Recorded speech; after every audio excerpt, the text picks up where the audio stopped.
Hello guys, स्वागत है आपका अपने यूट्यूब चैनल विलेज वाली टीचर पर।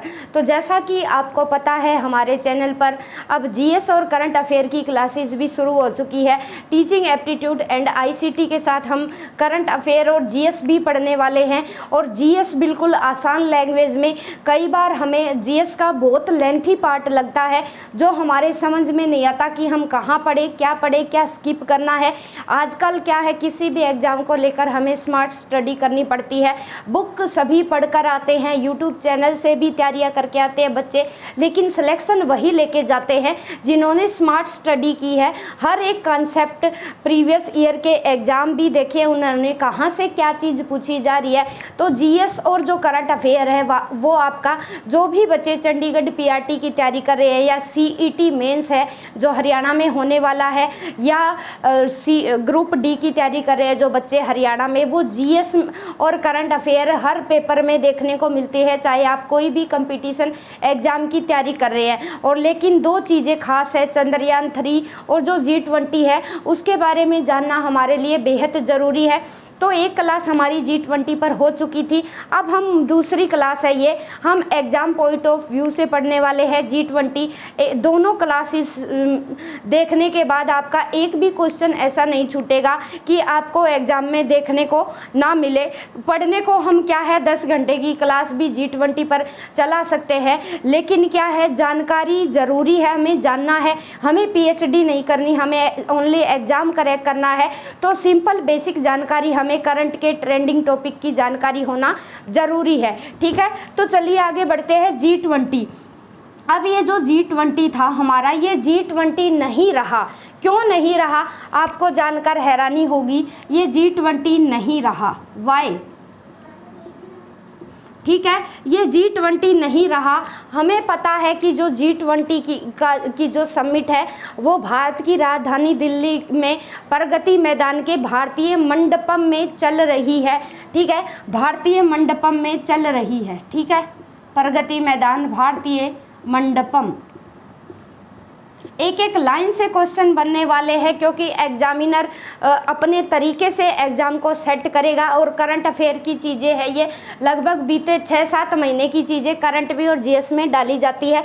तो भारतीय मंडपम, प्रगति मैदान, भारत की राजधानी दिल्ली। ठीक है, अब ये G20 क्यों नहीं रहा? क्योंकि 9 सितंबर से 10 सितंबर तक यहाँ पर सबमिट हो रही है। ठीक है, 9 सितंबर से 10 सितंबर तक। ठीक है, कल से आज तक 9 से 10 सितंबर तक जो हमारी G20 की जो मीटिंग है, सबमिट चल रही है। तो भारत की अध्यक्षता में, ठीक है, भारत की अध्यक्षता में एक नया मेंबर और जुड़ा है। भारत अब की बार मेज़बानी कर रहा है, हमें पता है G20 की। तो क्या है, अफ्रीकन AU, अफ्रीकन यूनियन भी G20 देश का परमानेंट मेंबर बन गया है। कौन? अफ्रीकन यूनियन, याद रखेंगे। इसीलिए भाई ये G20 नहीं रहा, अफ्रीकन यूनियन। ठीक है, भारत की मेज़बानी में, भारत की अध्यक्षता में नया मेंबर कौन बना, बताइए, ऑप्शन में दे देंगे UAE, EU। ठीक है, तो आप क्या बात ध्यान रखेंगे, भारत की अध्यक्षता में एक नया मेंबर और बन गया। पहले G20 थे, अब G21 अध्यक्ष हो चुके हैं। ठीक है, ग्रुप्स ऑफ 21 हो चुके हैं। नया परमानेंट मेंबर कौन बना है? AU, African union. ठीक है, अफ्रीकन यूनियन की बात करें, अफ्रीकन यूनियन में 55 कंट्रीज़ है, 55 देश है, यानी अफ्रीकन यूनियन है ये 55 देशों का एक समूह है, याद रखेंगे। यानी G20 में 55 देश और शामिल हो चुके हैं। हमें पता है EU में, कल मैंने बताया था, EU में 28 देश है। ठीक है, 28 देश है यूरोपियन संघ में, यूरोपियन यूनियन में। और जो एक नया परमानेंट मेंबर बना है, जो 9 से 10 सितंबर तक जो हमारी समिट चल रही थी, उसमें क्या है, एक नया परमानेंट मेंबर और कौन बन चुका है? African union. यानी अफ्रीका के 55 देश भी क्या है, G20 शिखर सम्मेलन का हिस्सा बन चुके हैं। ठीक है, ये बात रही कि नया मेंबर कौन बना है, यहाँ से क्वेश्चन आपको देखने को मिलेगा। अब नेक्स्ट आगे बढ़ेंगे हम, 1 मिनट में इरेज कर देती हूँ। अब क्या है, एक नया मेंबर बन गया, G20 से G21 देश बन गए। ठीक है, अब बात करते हैं 9 देश, 19 देश तो आए थे। ठीक है, 19 देश के राष्ट्रपति है, जो राष्ट्रीय अध्यक्ष है, ठीक है, जो PM है, वो आए थे इसमें। और एक तो था ये EU के मेंबर आए थे। ठीक है, जो राष्ट्रीय अध्यक्ष है एक EU से आए हैं। अब क्या है, इनको छोड़ के 20 देश तो ये शामिल हुए हैं G20 में। इसके अलावा भारत ने 9 देशों को इनवाइट किया है। ठीक है, 9 देशों को इनवाइट किया है इस G20 समिट में। 9 देश प्लस 14 अंतर्राष्ट्रीय संगठन। ठीक है, यानी ये भी हमारी भारत की कल्चर, संस्कृति, हमारी कला, साहित्य के बारे में जान सके। तो क्या खास बात है कि 20 देश शामिल होने के साथ साथ भारत ने 9 देशों को और इनवाइट किया है, और 9 देशों के साथ साथ 14 अंतर्राष्ट्रीय संगठन भी बुलाई है G20 शिखर सम्मेलन में। ठीक है, अब इन 9 देशों में पूछ लिया जाएगा कि बताइए, इनवाइट किए हुए देशों में से क्वेश्चन कैसे पूछेगा कि बताइए, 4 देश के नाम दे देंगे, A, B, C, D। तीन देश ऐसे दे देंगे जिनको इनवाइट किया गया है, और चौथा ऐसा दे देंगे कोई अलग से कि बताइए निम्न में से कौन से देश को भारत ने G20 समिट में इनवाइट नहीं किया। तो आपको छांटना है, और या ये दे देगा कि बताइए निम्न में से बताइए कि कौन से देश को भारत ने G20 शिखर सम्मेलन में इनवाइट किया था। तो ये 9 के 9 देशों को जानना भी हमारे लिए यहाँ ज़रूरी हो जाता है। अंतर्राष्ट्रीय संगठन के बारे में यहाँ डिटेल में जानना जरूरी नहीं है। ठीक है, अंतर्राष्ट्रीय संगठन सिर्फ आप वो याद रख लेना कि जो नया परमानेंट मेंबर बना है वो अफ्रीकन यूनियन बना है, जिसमें 55 कंट्रीज शामिल है अफ्रीका कंटिनेंट के। ठीक है, याद रखना ये बात। तो कल हमने बताई थी जो पृथ्वी है, पृथ्वी 7 कॉन्टिनेंट के बीच में बैठी हुई है, जहाँ पर केसरिया, सफ़ेद और हरा, और प्लस में हमारे अर्थ को नीले रंग से डिनोट किया गया है। ये बात याद रखना। ठीक है, अब क्या है, 9 देशों को हम जानेंगे। सबसे पहले क्या है, बांग्लादेश को भारत ने इनवाइट किया। ठीक है, दूसरा क्या है, मिस्र। ठीक है, ये याद रखते जाइए, 2-3 बार आप पढ़ेंगे तो भूलेंगे नहीं, क्योंकि हमें एग्ज़ाम क्रैक करना है 6-7 महीने, ये डाटा याद रखना है। बाद में कोई ज़रूरत नहीं है कि हम इन देशों को याद रखें। बांग्लादेश है, मिस्र है, नाइजीरिया है, क्योंकि करंट अफेयर लंबे समय तक हम याद भी नहीं रख सकते। नाइजीरिया है, नीदरलैंड्स, सिंगापुर। जब तक एग्ज़ाम है तब तक आप याद कर लीजिए, 2-4 बार पढ़ोगे याद हो जाएगा। बांग्लादेश, मिस्र, नाइजीरिया, नीदरलैंड्स, सिंगापुर। नंबर 6 है ओमान, फिर है मॉरिशस। सिंगापुर हो गया ना, बांग्लादेश, मिस्र, Nigeria, Netherland, Singapore, Oman, Mauritius. उसके बाद है नंबर 8, 1 मिनट मैं भी भूल गई। बांग्लादेश, मिस्र, Nigeria, Netherland, Singapore, Oman, Mauritius. हाँ, स्पेन एंड नोवा है UAE। ठीक है, तो याद रखना, ये सिर्फ एग्ज़ाम तक ही याद रखना है कि 9 देश 20 देश तो आए थे, क्योंकि ये G20 का हिस्सा थे, इन्हें इनवाइट किया गया था। बाद अलग से भी भारत ने क्या है, 9 देशों को इनवाइट किया था, और 14 अंतर्राष्ट्रीय संगठन बुलाई थी। तो एग्जामिनर कैसे पूछेगा कि बताइए निम्न में से कौन से देश को G20 में भारत ने इनवाइट नहीं किया। ठीक है, तो बांग्लादेश को इनवाइट किया। ठीक है, मिस्र को इनवाइट किया है, नाइजीरिया को भी बुलाया है, नीदरलैंड्स को भी बुलाया है, सिंगापुर को बुलाया है, ओमान को बुलाया है, मॉरिशस को बुलाया है, स्पेन को बुलाया है और यूएई को बुलाया है। तो याद रखना ही है, ये 9 के 9 ज़्यादा नहीं है, 2-3 बार पढ़ोगे याद हो जाएंगे। आप स्क्रीनशॉट भी ले सकते हैं और हैंड रिटन नोट्स भी बना सकते हैं।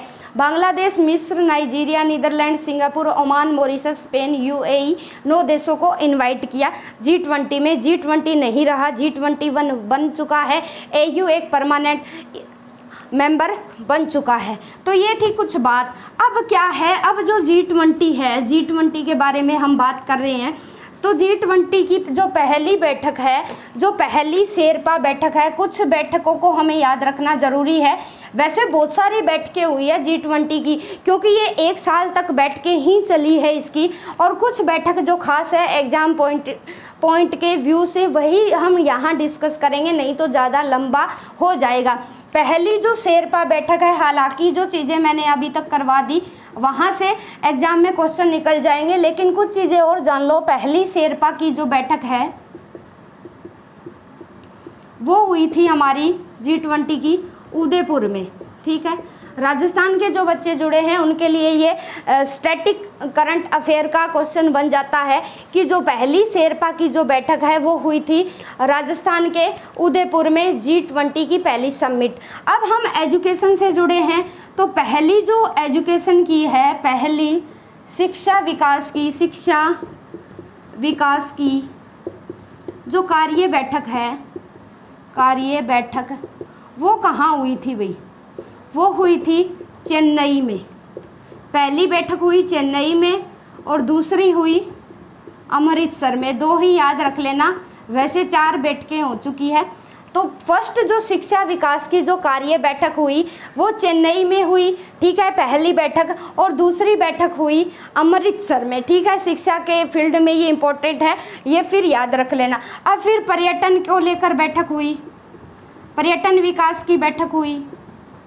पर्यटन विकास की फर्स्ट जो बैठक हुई, फर्स्ट बैठक ये हुई थी कच्छ के रण में। कब हुई थी भाई? कहाँ हुई थी? कच्छ का रण, ये पड़ता है गुजरात में, ठीक है। तो पर्यटन विकास की फर्स्ट बैठक हुई थी कच्छ का रण, गुजरात में। ये 3 चीज़ें याद रख लेना, क्योंकि एजुकेशन वाली ध्यान रखनी ज़रूरी है। चेन्नई में हुई पहली, दूसरी हुई अमृतसर में, और पर्यटन विकास की जो फर्स्ट बैठक है वो कच्छ के रण में हुई, ठीक है, याद रखेंगे। एक हेल्थ की ओर जान लो भाई। हेल्थ की पहली बैठक, हेल्थ विकास की फर्स्ट बैठक हुई थी तिरुवनंतपुरम। इसके अलावा कोई चीज़ें खास नहीं है, क्योंकि पहली बैठक और लास्ट वाली बैठक ही मायने रखती है, बीच की बैठक मायने नहीं रखती। वो करवाने को मैं करवा दूंगी सारी बैठकें जो है, लेकिन इतना लेंथी टॉपिक हो जाएगा G20, और यहाँ से क्वेश्चन नहीं आने वाले हैं कौन सा देश होस्ट करेगा, किसने किया था और क्या थीम थी, यहीं से क्वेश्चन ऊपरी लेवल से निकल जाएंगे।